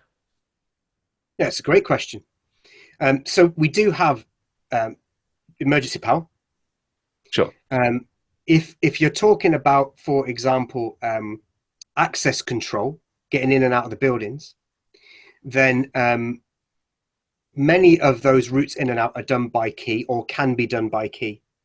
Physical key. So, yeah, so there's a mechanical possibility there. For the other things, they'll run on the emergency power. So we will have an ability to be secure even during those times. Let's talk about CCTV. Sure. Yeah. So let's say that we had no CCTV, worst case scenario. Well, you have no CCTV, but CCTV is reactive anyway, isn't it? I think you alluded to that before. It's not a proactive tool. So the fact that you've lost that, you lose the ability to record and review, certainly, which is not good. But otherwise, during a power cut, if you're running on low emergency power, there's most things that you can do. I would argue that the biggest challenge is going to be in food and beverage. So they've still got gas, right? So they can still cook, but there are elements that they need that run on electricity as well. So that would be more of a challenge. Yeah. Well, I guess I want to push on this a little bit more. So, because I think what Vilma is trying to allude to is, strictly speaking, from a security perspective, let's assume all power goes out. Let's say your backups are gone, right? How do you ensure security and security measures in an instance like that? Because now, I do you got know it what I now. mean? It's a Yeah, I lot got it easier now. for people to like come in there Yeah, and defy your security measures, yeah. right? Right. So what I like about that question from Vilma is now I understand what she's on about zombie apocalypse style. I mean, possibly. But, but, that, but Yeah, I but don't that's know for good. sure, but I think she definitely is coming at it from the perspective of security Yeah, specifically. Do you know what I mean? yeah, Because obviously, like the rest of the hotel, as you mentioned, that you can find ways around that. But sure. security, okay, CCTV is gone, so you're blind with that. And yeah, okay, that's more of a thing that you tend to come back to rather than something you actively look in real time. But we will revisit that in a second. Um, you can still move freely through the hotel. We've established that you've got, like things like physical keys, access points, and stuff. But it will be trickier now. Like maybe if lights are gone, or if all access rooms are now open. For argument's sake, let's say that Yeah, I don't know yeah. that affects that or something like So that. those kind of scenarios are really good to work through. It's a great question. So what you do it through physical manning. Now I said every person is a security officer, right? In that case, everybody would be a security officer, like for real. So you're going to put people on doors. That's what you're going to Interesting. do. You're going to put people in corridors as well. So where you've got a kind of breakdown of things like that, you imagine taking reception staff, meetings and event staff, anybody who's available, restaurant staff. You can use them as security officers. You can have a manned corridor. You can have manned access points. You can man the stairs. You can man every way into the hotel. And actually, you don't need as many people as you think to do that. So that's the way that you can do it. So that's how you control people coming in and out in the event of a sort of kind of slightly more apocalyptic scenario. Um, How would you let's say, ensure safety though? Because obviously, okay, yeah, everyone's a safety officer, but not everyone's secure. Not everyone can defend themselves. Do you know what I mean? Not everyone's yeah. that way I mean, inclined. Like, how do you? you imagining some kind of hordes like running in? Not no, no. I'm thinking more like okay, scenario. Your Good. power's gone. Yep. Your electrics have gone. You've got no emergency. It's not a zombie apocalypse situation, but Yep. now let's say someone comes in and they have the intention of robbing or hostage situation, something like that, right? Mm-hmm. Mm-hmm. You may or may not have seen them in the commotion. Maybe the reception staff missed them. Maybe the desks missed them. You've Mm-hmm. not got any access to CCTVs. It's not even like you could review something like that. Yep. Because obviously that would be your first thing, wouldn't it? If someone did come in and they're suspicious and no one saw them, oh, well, we'll look at the CCTV. But you can't now. So it's even trickier to know what we're looking for unless someone can give a specific. Do you know what I mean? So I know part of this will come down to just looking out for suspicious behavior, but it's a lot more difficult now that power's gone. Now that we're trying to move our people around and kind of get some structure in this scenario. Like, how could you kind of approach that? Yeah. So bearing in mind, your primary security is people still, like regardless of whether power's on or off. In your scenario, is it nighttime or daytime? Good question. Um, let's assume nighttime because obviously that's a bit Okay, yeah, trickier, isn't because it? it flicks in a few extra points there, doesn't it? So the let's say you control access to the hotel physically through manning. So you ask to see people's key cards coming in. Hmm. Hmm. There you go. So already you're only going to let people in then who should be in the hotel. So that's one way of doing it, isn't it? So you stop everybody else coming in. We can do that at any time. At any time, we can close down the access to the hotel and only let in certain people who are staying at the hotel. And there are times where it's suitable to do that. The other thing you can do, let's go worst case scenario, evacuate the hotel. Hmm. That's your worst case scenario, isn't it? Is we cannot ensure any of those things for the people in it. Now, usually speaking, they're probably still better off inside the hotel than they are outside, given that if you've got a massive power cut, maybe it's gone off everywhere. So you may as well be here than somewhere else. But if that's not the case, and there are other places working, you could evacuate them to somewhere else, which we have designated. Yeah, so that would be your ultimate worst case scenario, wouldn't you? Physical manning is your way forward if you've lost any of your systems, because eyeballs on are better than CCTV anyway, Yeah. because they're proactive. Yeah, torches.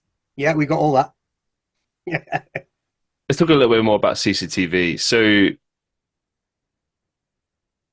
whenever I've seen CCTV rooms, it's always about 50 screens. Maybe you got one guy there, a few people there.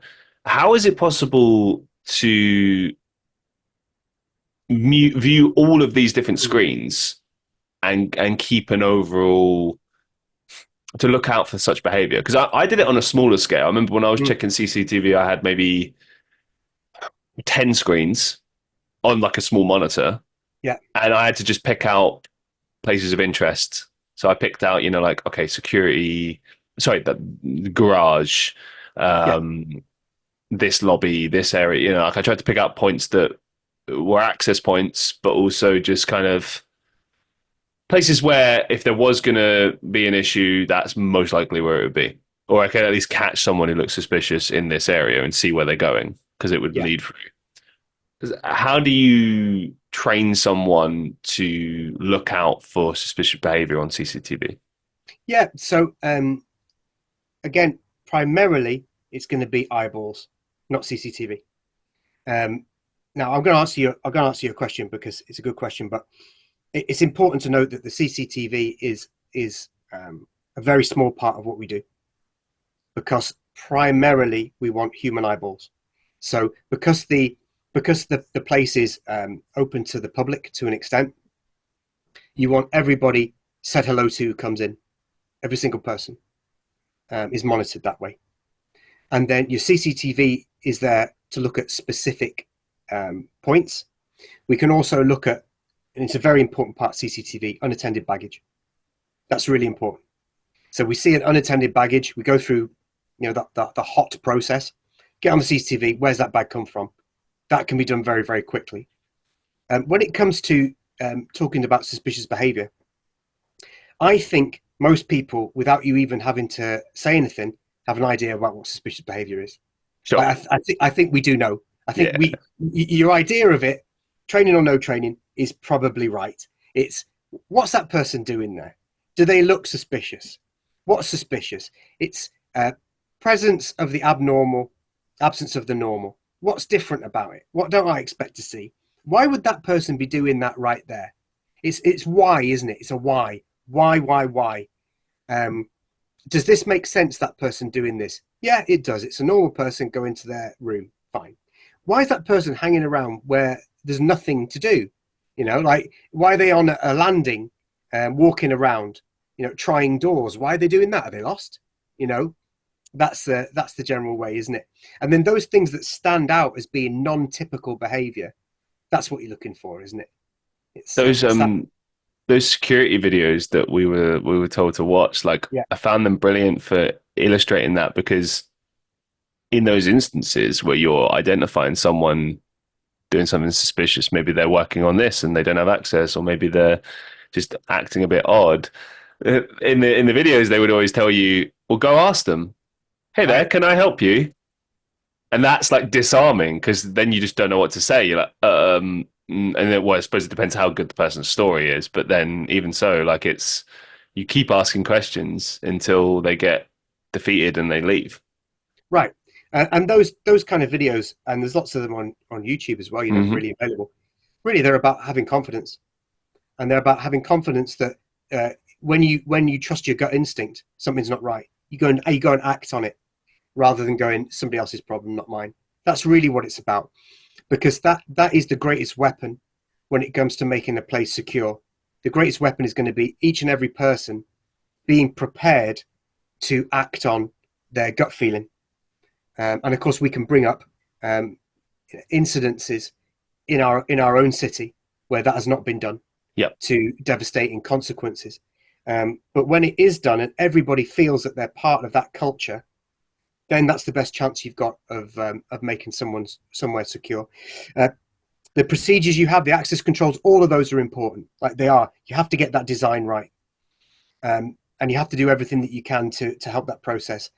But still, the individual feeling like they are empowered to go and ask the question, that they'll be backed up by people who are managers, that they're encouraged to do it, they'll be recognized for it.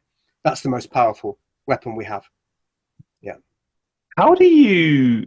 I mean, okay, I guess this is a twofold question. Like when you're just generally kind of surveying, looking out for suspicious behavior.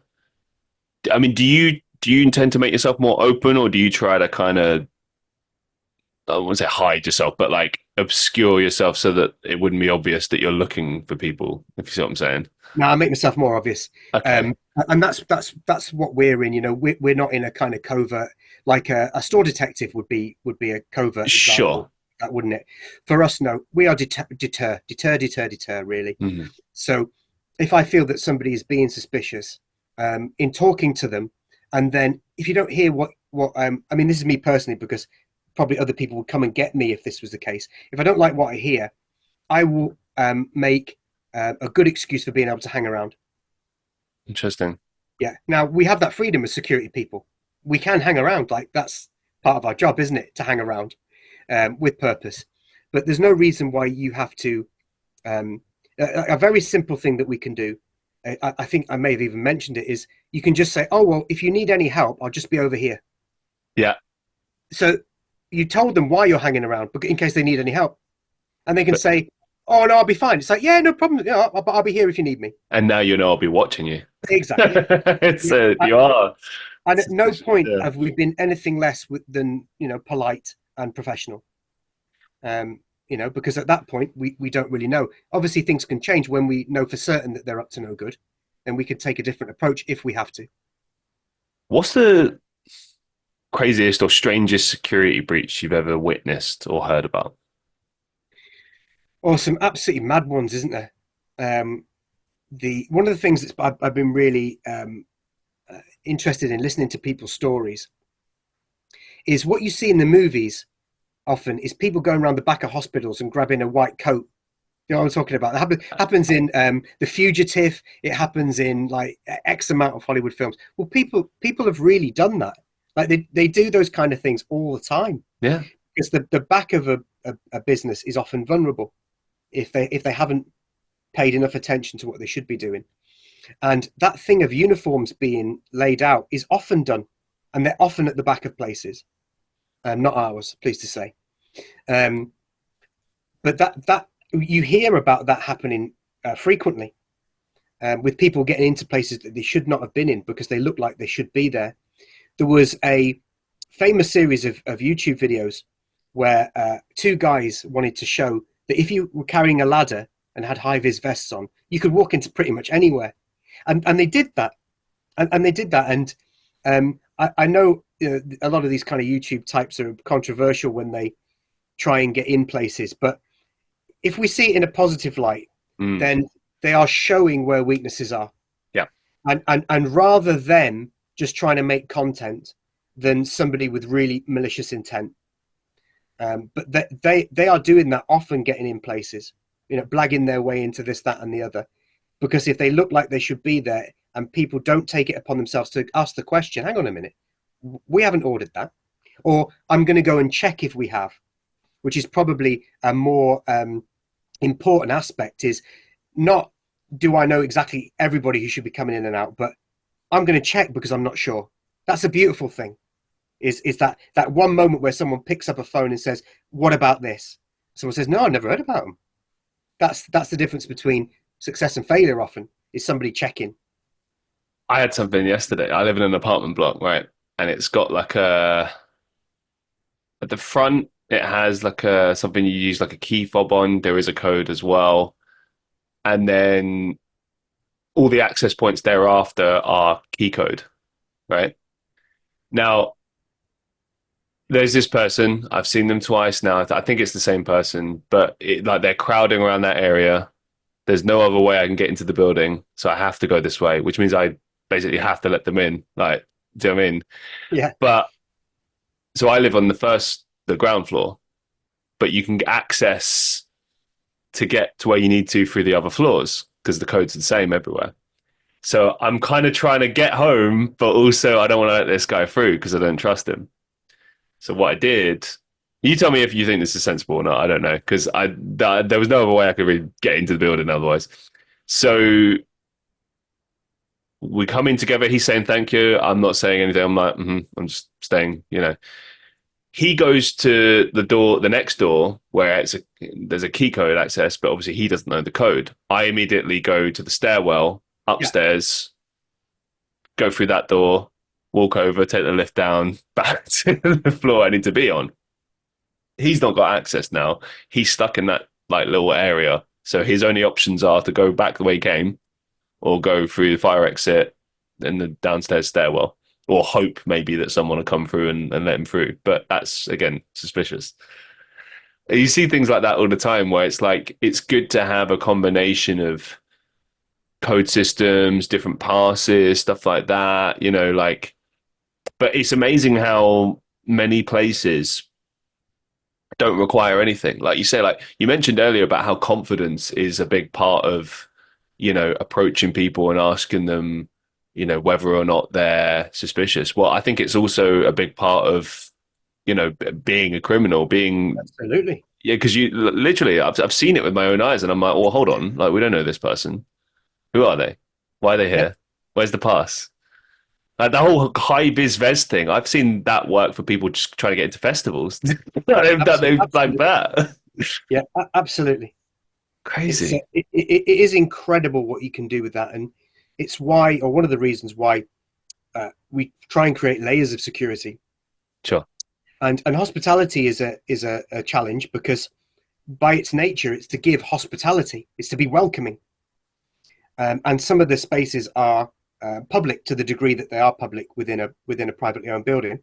You might call them sort of semi-public legally, but we invite people in because we are in the hospitality industry, and so we can't make a place that's like Fort Knox that's to shut down, search everyone coming. It's no longer hospitable.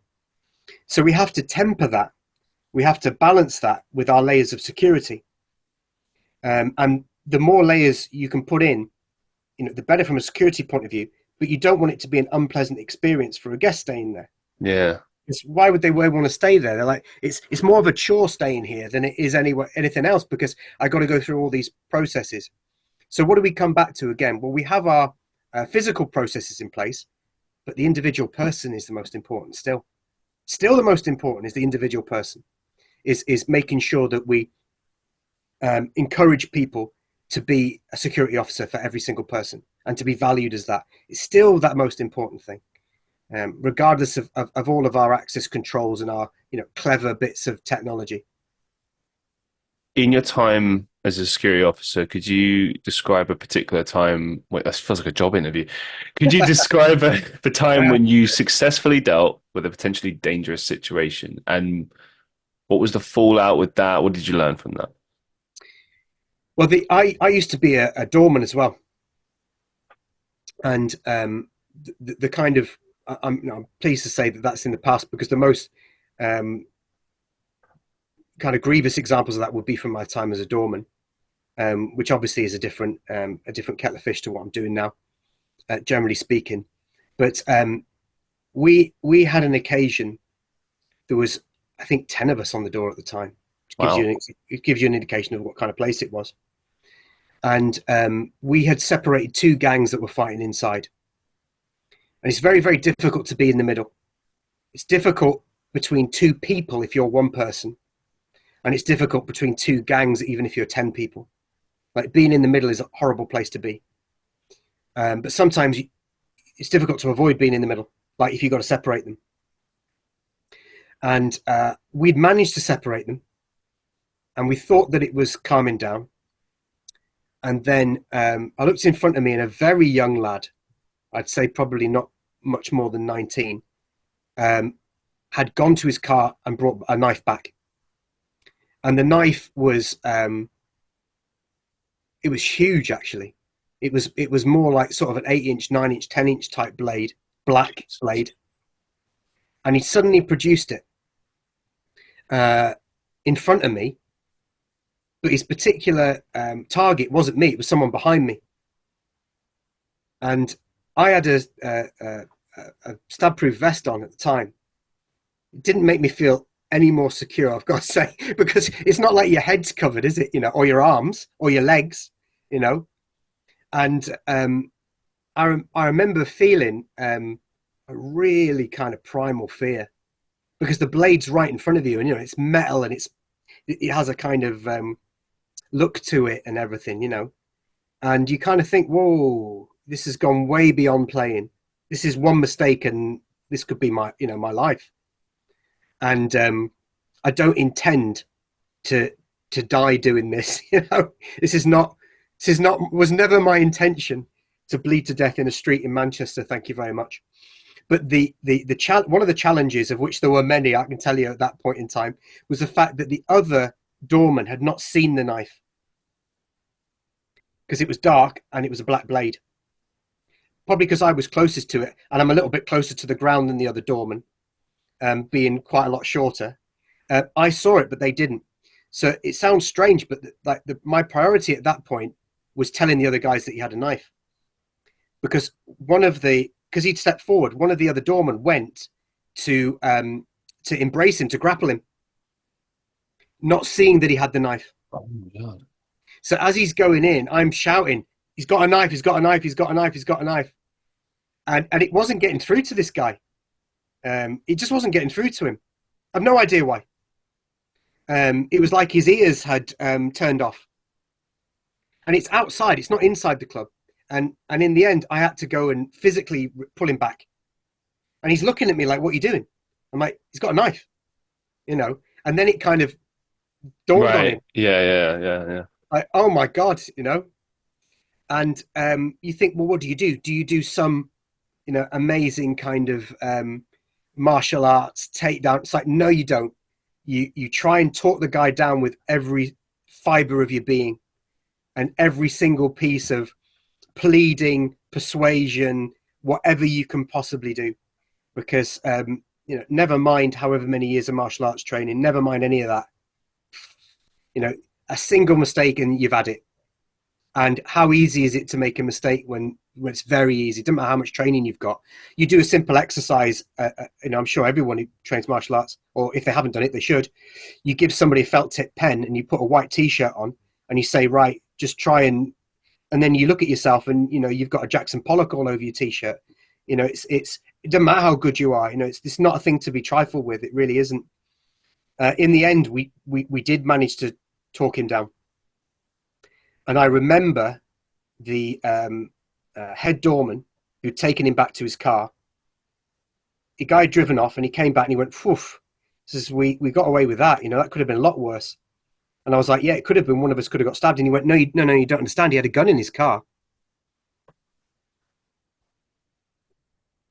Yeah. Wow. I can tell you something. It took me a long time to get to sleep that night.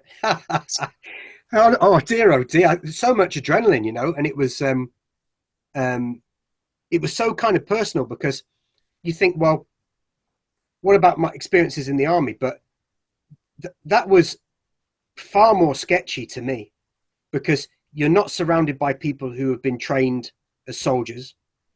The whole thing is sketchy. It's all chaotic. Now, I'm not saying that the army thing isn't chaotic as well, but structure can be imposed on it by highly trained people. So you have that.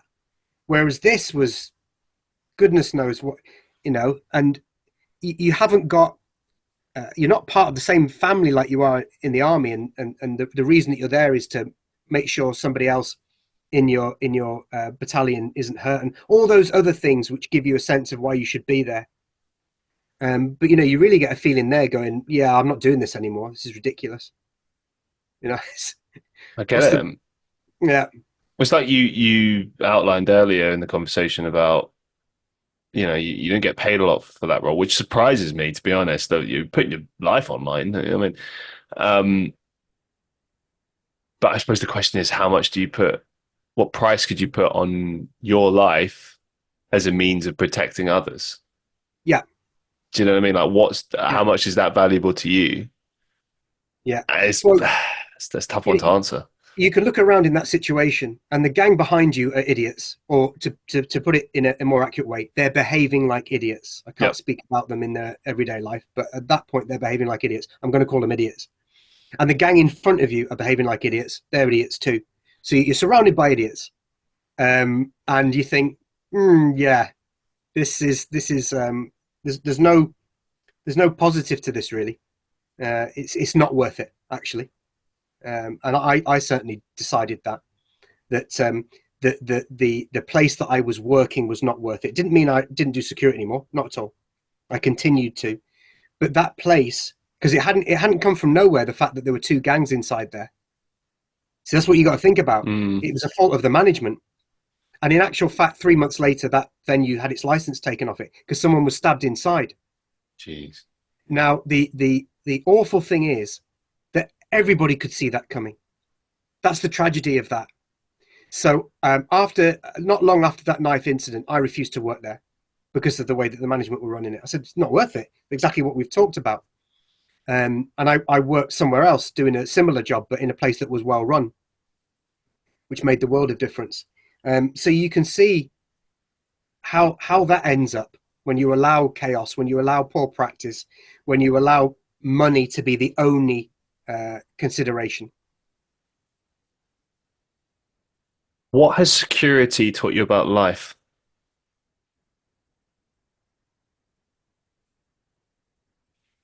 That is a very interesting question, isn't it? Many things is the honest answer. Um, I think the thing that comes to mind immediately. So I'm going to say it because it's obviously the most uh, honest thing that's come to mind, it being the first one, is when somebody is described as being intoxicated, meaning drunk, Mm-hmm. it means poison, doesn't it? Yep. Intoxicated, toxin, poison. And one of the lessons that I learned first doing it was how true that was. That somebody is poisoned, that they're acting in a way that's poisoned, and it was so kind of like clear and visceral. I'm like, I seen this person not 2 hours ago, perfectly polite, and now there's a poison in them, like it's poison. Their behavior is diseased. You could say that, um, and that was really interesting, and it certainly, although it didn't entirely make me give up alcohol, it certainly gave me a completely different relationship with it, to the point where it's not like I go out drinking. I don't, and I think that was probably because of that. Yeah, you see it from somebody else's eyes. We talked about that before, don't we? And you go, that's not how I want to be intoxicated. I've had my struggles with alcohol over the Yeah, years, yeah. and it same thing. Yeah, I think the big thing for me was like listening to other people tell you how you were, and you don't recognize that person, and neither do they. And they let it go. Maybe they laugh it off. One or two people might be annoyed with you, but like ultimately, it's like, oh, well, you were just drunk, haha. But I looked at it very differently. I looked at it as a problem. I was like, well, it's scary that I don't remember that. It's Mm, scary that I become that. I'm not the worst drunk in the world, but if it goes past a certain point, that point where you do black out, it is a problem. And I think people take that for granted sometimes. they I do. think They they do. do, they forget that, oh, it's a toxin, as you said. Oh, it's a poison. Oh, I think a lot of particularly British culture enables that kind of behavior. It's almost encouraged. It's laughed off like binge drinking, ha ha ha. And then you've got other people saying, "Oh, actually, it's an epidemic. It's a real problem." Yeah. You've seen the consequences of how it can ruin people's lives in big, powerful, impactful ways. I think sometimes people. I mean, there's a few things that are changing, which are good. Like I'm seeing a lot of places now opening. There was a bar recently that opened in Northern Quarter that's alcohol free, which Mhm, is a cool mhm. concept. You're seeing bars now selling that stuff. You're seeing more of a push towards entertainment versus just here's a place to get drunk. Now, I'm not saying people shouldn't drink. I'm just saying that it's a granddad way of putting it, but like you drink responsibly, Yeah. have a few. I had it recently where I had a few, I didn't feel great, so I just went home. Yep. Why keep drinking? It's not going to get better, is it? Like No, it's just not. it's not like that's one of the things that we always say. You get little sayings in security, like you control the outside, you control the inside. More alcohol never improves the situation. So it, for example, from a kind of more doorman like perspective, if someone's in a bar and they are already on the line, you'd say, you're like, okay, so if you don't act now, is it going to get better? No, it's not. It's not going to get better. You're better off acting now while that person has some rationality and possibly could be talked to, than just going, oh, we'll see how it goes. It isn't going to get better. It's like bad news. It doesn't improve with age. It's Yeah. it's it's like, look, it's difficult to make a decision because you're like, well, I'll probably ruin that person's night and there are consequences and it might go wrong. But leaving it is never a good option. It's like, if you can talk to that person, mate, look, see if you can have a few softies, whatever, a few soft drinks and see if you can calm down. Well, okay, that's fair enough. You maybe can start with that. But it's not going to improve. It just isn't. And that cultural problem that you are talking about, that's what I realized.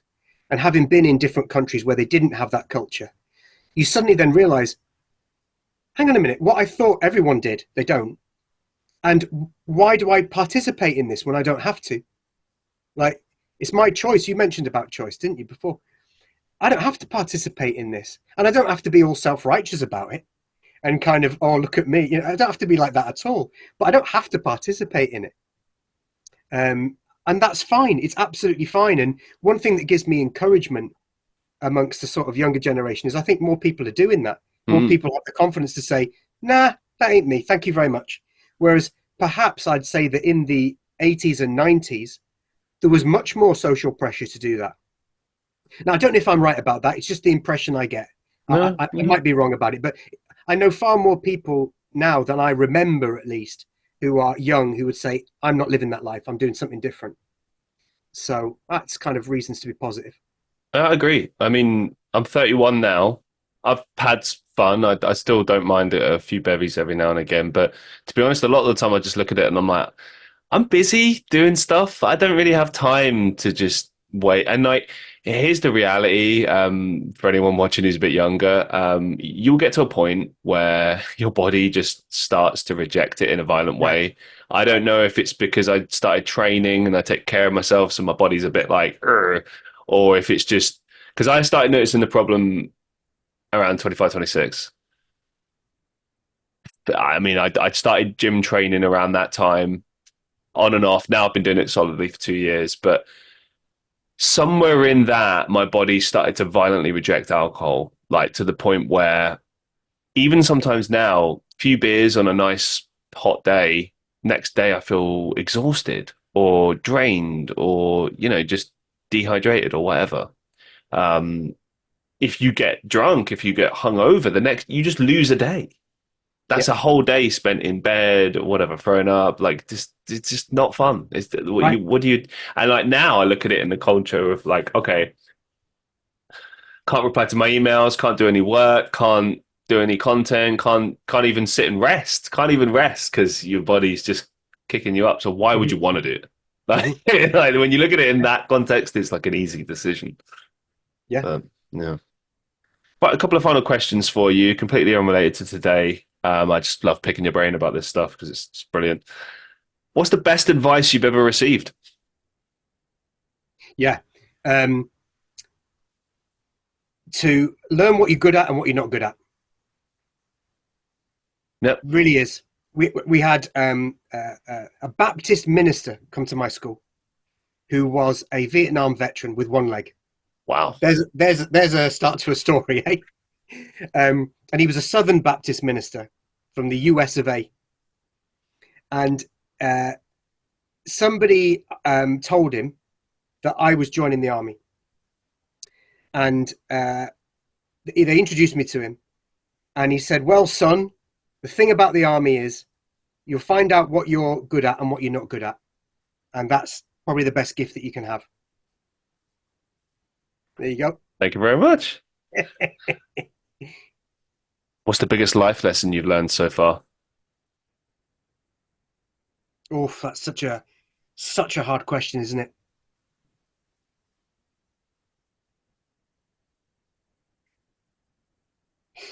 Yeah, Joseph Campbell, him of the hero with a thousand faces, um, long rest his soul. He put it like this. He said, "Follow your bliss," and what he meant by that is often misinterpreted, and it was put to him in later life that people were thinking of it as a hedonistic principle. And he said that he should have said, "Follow your blisters." So, in other words, follow your bliss means follow that which you find meaningful. Hmm. And like the fact is, you cannot deny that. You mustn't deny that, whatever it is. And it might not be fashionable at the time, or it might be, or it might make people look at you in a strange light.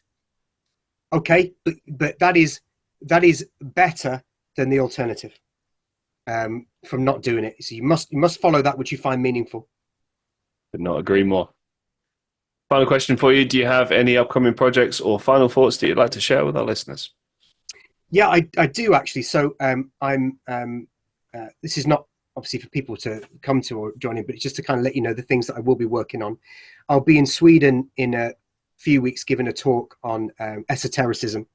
Wow. So within the philosophical things that I did at university, and I leaned always towards looking at the esoteric side of religious things. So whether that's the Sufis, whether that's Tibetan Buddhism, whether it's what we call the Gnostic parts of Christianity, and the intention with that is to develop it into a kind of lecture series. Which what I'd like to do with it is make it interesting by applying it to modern life and by applying it to modern popular culture, which I absolutely love. Like I really, really love popular culture, and those pieces of wisdom that are contained within our mythologies continue to be contained in our mythologies through popular culture.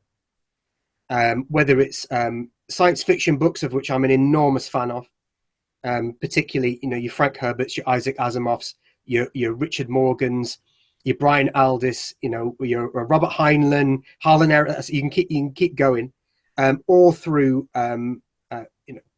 typically science fiction movies that are being produced now to a tremendously high quality. But is to show and demonstrate how these points of wisdom are brought out in modern mythology through popular culture. That's what I'm interested in at the moment. God, sounds fascinating, man. I could sit and listen to you talk forever, to be honest. I remember That's very saying kind of that you. the first time I heard you speak, I was like just fascinated. Thank you so much for taking the time to be on my Very well. show, for sharing your stories, your wisdom.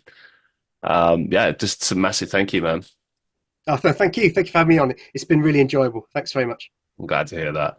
To all the listeners of the Christian Reeve podcast, I hope you enjoyed this show as much as I did. I was really, really excited, and still weirdly, it's been 2 hours, and I feel like I've barely scraped the tip of the iceberg. But that's what a good conversation is, really, isn't Yeah. it?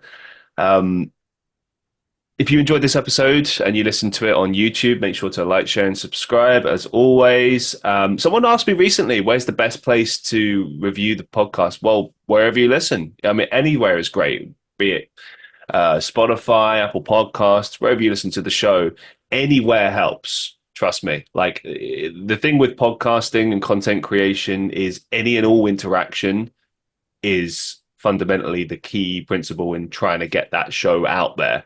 People are talking about it, people like it. That's invaluable because I can sit here and tell you all day about how I think the show is great and people should listen, but I make the show, so it's kind of biased. Whereas if it's people that have just come across the show and they enjoy it, I mean, that's more valuable than any amount of advertising or anything could ever be. So please, if you like the show, leave a review, leave a comment. And to all the people that have done, thank you so much. Thank you for watching. Thank you for listening. And as always, be safe, be well, and I'll see you in the next one.